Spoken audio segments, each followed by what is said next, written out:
Hinamak na manugang. Kabanata 23.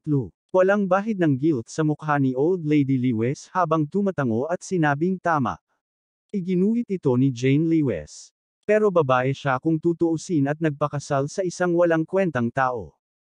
Hindi maibibigay ang posisyon ng design director sa kanya. Ikaw ang dakilang young master ng Lewis family, ang magiging kahalili ng Lewis family. Kailangan mong umasa sa larawang ito para maging design director. Saka mo lang makumbinsi ang publiko. Huminto siya sandali at sinabing, kaya, ang blueprint na ito ay pag-aari mo mula ngayon. Pagdating ng oras, dadalhin mo ang blueprint at pupunta sa One How Company para lumahok sa bidding. Tuwang-tuwa si Mark Lewis. Ang mga design draft na iniabot niya ay puro dog shit kumpara kay Jane Lewis. Kung maaari niyang kunin ang mga draft ng disenyo para sa kanyang sarili, iyon ang pinakamahusay. Higit pa rito, sa suporta ng matandang ginang, ang lahat ng nasa Lewis family ay magiging sa kanya sa madaling panahon. Gayunpaman, nang tingnan niya ang perpektong draft ng disenyo sa mesa, hindi niya maiwasang magtanong ng nag-aalala, Lola, paano kung malaman ito ni Jane? Bumantong hininga si Old Lady Lewis at sinabing, paano kung matutuklasan niya ito? Miyembro rin siya ng Lewis family at dapat unahin ang pangkalahatang sitwasyon. Kung hindi, lumayas siya sa Lewis family. Biglang nagkaroon ng kumpiyansa si Mark Lewis at tuwang-tuwang sinabi, naiintindihan ko po. Salamat po, Lola. Nagdala si Alex Dixon ng sariwang carp at nagmamadaling umuwi na may pawis sa buong noo. Alam niyang kasali si Jane Lewis sa design plan ngayon. Nagplano siyang gumawa ng sweet and sour carp na nagustuhan itong ipagdiwang para sa kanya. Gayunpaman, pagbukas pa lang niya ng pinto, nagulat si Alex Dixon nang makita ang isang pares ng itim at makintab na high heels sa pintuan. Ito ang pares na isinuot ni Jane Lewis nang lumabas siya sa umaga. Kumunot ang noo niya at napaisip, bakit ang aga-aga umuwi ng asawa ko? Inilagay ni Alex Dixon ang pagkain sa kusina at hindi nakita ang asawa sa sala. Dumiretso siya sa kwarto. Itinulak niya ang pinto ng kwarto at nakita niya si Jane Lewis na nakahiga sa kama. Mukha siyang haggard at depressed habang nakatingin sa labas ng bintana. Kumunot ang noo ni Alex Dixon. Matagal na siyang kasal kay Jane Lewis at alam niyang mataas ang hangarin nito sa kanyang karera. Hindi pa niya ito nakitang ganito kalungkot. Tanong niya, Jane, anong nangyari? Walang pakialam ang tono ni Jane Lewis. Wala lang. Gusto ko mapag-isa. Lumabas ka na lang muna. Ang kanyang isip ay magulo ngayon, at ang kanyang isip ay puno ng bagay ng blueprint. Katulad kaya talaga siya nang sinabi ni Mark Lewis, sobrang kawawa ang talent niya. Napatingin sa kanya si Alex Dixon at siguradong may tinatago ito sa kanya.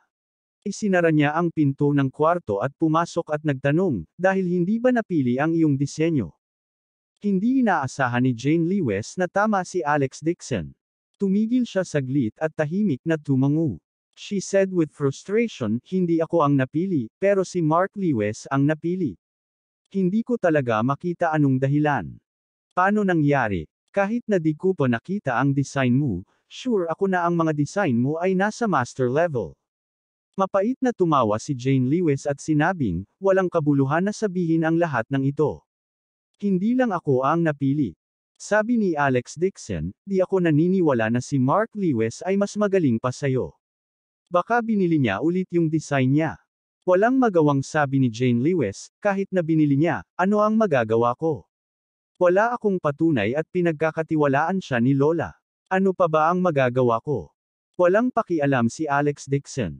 Mahina niyang sabi, sa level ng basura na yon, balang araw ay malantad din kung sino siya. Makakabili nga siya ng mga disenyo ng ibang tao, pero makakabili ba kaya siya ng mga disenyo ng ibang tao habang buhay?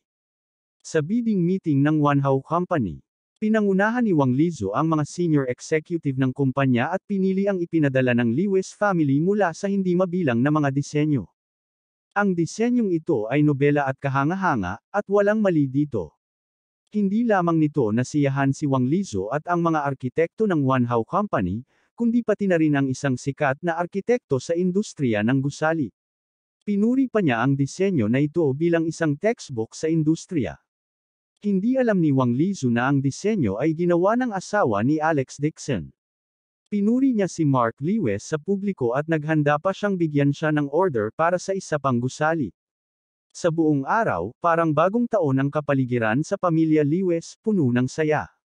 Ipinaalam din ni Old Lady Lewis sa Human Resources Department na i-promote kaagad si Mark Lewis at i-promote siya bilang Director of Design ng kumpanya. Tanging si Jane Lewis lamang ang nakaramdam ng pagkadismaya sa kanyang puso. Sa oras na ito, pumasok si Megan Lewis sa opisina ng taga-disenyo at mayabang na sinabi kay Jane Lewis, mag-impake ka at lisanin ang opisina. Sa hinaharap, ang opisinang ito ay pag-aari ng aking kapatid na lalaki lamang. Hindi natuwa si Jane Lewis at malamig na sinabi, bibigyan ko siya ng espasyo. Kung gayon saan ako dapat magtrabaho? Umiti si Megan Lewis at sinabing, simula ngayon, subordinate ka na ng kapatid ko. Para mapadali ang pamamahala, kumusta na lang si Kuya sa Human Resources Department at pinalitan ang opisina mo sa miscellaneous room sa dulo ng corridor. Saglit na natigilan si Jane Lewis at naramdaman niya ang mainit na dugong umaagos sa kanyang ulo. Namumula ang mukha niya at pinigilan niya ang galit at sinabing, punong-puno ang bodega na iyon ng mga gamit sa paglilinis ng Cab 8. Hiniling ni Mark Lewis na doon niya ako pagtatrabahoin. Nagkibit balikat si Megan Lewis. Kapatid ko ang superior mo. Ano ang masasabi mo tungkol dito? Nang makita ang kanyang namumungay na mukha, galit na galit si Jane Lewis na tumaas-baba ang kanyang dibdib. Kahit Cab 8 ang posisyon niya, designer pa rin ako sa kumpanya, pero gusto pa talagang lumipat ako sa maliit na bodega at doon magtrabaho. Ito ay malinaw na si Mark Lewis ay sadyang ginugulo ako. Abangan ang susunod na kabanata.